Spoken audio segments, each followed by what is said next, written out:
వాంగ్చుక్‌కి కేంద్ర మంత్రుల మీద, అలాగే సీజేపీ నాయకుల మీద బాగా మండిందట.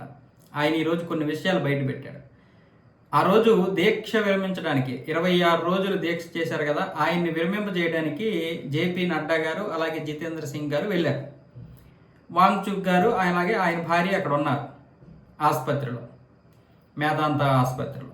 ఆ రోజు జరిగినటువంటి విషయాలు ఏంటంటే, నేనైతే విరమిస్తాను, దీక్ష విరమిస్తాను. ఎందుకంటే ఇటువైపు సీజేపీ నాయకులు కూడా దీక్ష విరమించండి, మీరు బ్రతికొండాలి, దేశం కోసం కావాలని ఒత్తిడి తీసుకొచ్చారు కదా!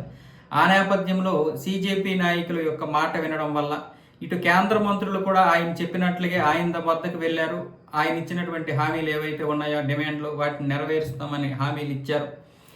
అలాగే ఫోటోలు ఏవైతే ఉన్నాయో ఈ ఫొటోస్ బయటికి రాకూడదు, అలాగే ప్రతిపక్షం ఉండాలి, సీజేపీ నాయకులు ఉండాలి, వాళ్ళ ఆధ్వర్యంలోనే దీక్ష విరమింపజేస్తాను, ఈ ఫోటోలు ఎట్టి పరిస్థితుల్లోనూ బయటికి రాకూడదు, దీక్ష అఫీషియల్గా విరమించిన తర్వాతే రావాలి అని చెప్పి ఆయన మాట డిమాండ్ చేశాడంట. దానికి వీళ్ళు ఒప్పుకున్నారంట.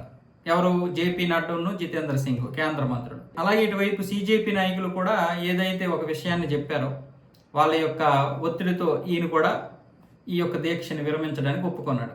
కానీ తరువాత జరిగినటువంటి పరిణామాలు ఏంటంటే, ఇటువైపు ఏమొచ్చేసి వీళ్ళు జేపీ నడ్డా గారు, అలాగే జితేంద్ర సింగ్ గారు ఏ ప్రతిపక్షం ఎవరు లేకుండానే ఫోటోలు అప్పటికప్పుడే రాత్రికి రాత్రి విడుదల చేశారు. అలాగే ఇటువైపు ఏమైంది, ఈ యొక్క సీజేపీ నాయకులు ఏమొచ్చేసి, మీరు దీక్ష ఎందుకు విరమింపజేశారు, ఈ యొక్క ఇద్దరు మంత్రులు వచ్చేసరికి దీక్ష విరమింపజేసేస్తారా, మా దీక్ష కొనసాగుతుంది, అసలు ఆయన ఎవరు, వాంగ్చుక్ ఎవరు, నేనెవరు, ఎవరికి వారే యమునా తీరే అన్న విధంగా ఈ పెద్ద బొద్ద ఇంకేమొచ్చేసి ఒక్కసారిగా మాట తిప్పేసరికి వాంగ్చుక్కి ఏం చేయాలో అర్థం కాలేదు. ఇదంతా కూడా కేంద్ర మంత్రులు కేంద్రంతో లాలూచీ పడి ఆయన ఏదో మొత్తానికి ఒక అవకాశం తీసుకున్నాడు, ఏదో కొంచెం కేంద్ర ప్రభుత్వం నుంచి ఏవో లంచాలలాగా లేకపోతే ఏదో బెనిఫిట్ తీసుకున్నాడు అనే విధంగా ప్రచారం చేయడం మొదలుపెట్టింది కాంగ్రెస్.